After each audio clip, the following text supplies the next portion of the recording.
It's 2026, and we've reached a point where phones are basically magic rectangles. But the Samsung Galaxy S26 Ultra? This isn't just a phone, it's a flex. Last year, we thought the S25 reached the peak. We were wrong. Samsung didn't just move the goalposts this time, they changed the sport entirely.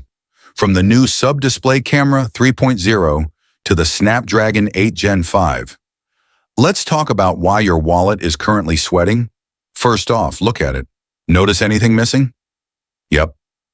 The USB-C port is officially a thing of the past. Samsung went full wireless this year with MagCharge Ultra. It feels like a solid slab of glass and metal from the future. The bezel? Non-existent. The under-display camera? Actually invisible this time. No more mosquito bite pixels over the lens. It's just screen.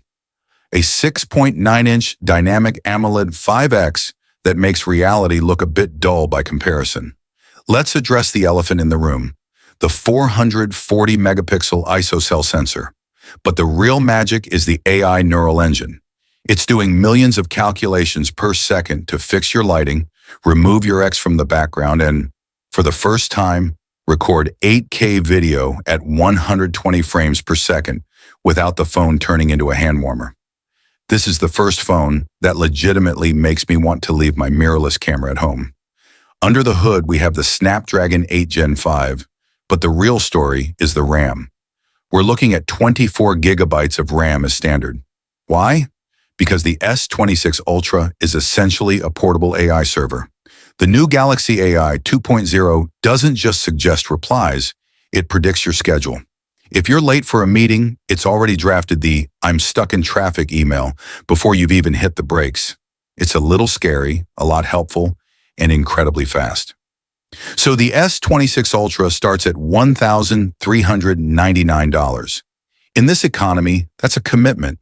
If you have the S25 Ultra, you might be okay for another year. But if you're rocking anything older, or if you're a creator who needs the best glass in your pocket, this is the undisputed king of the hill.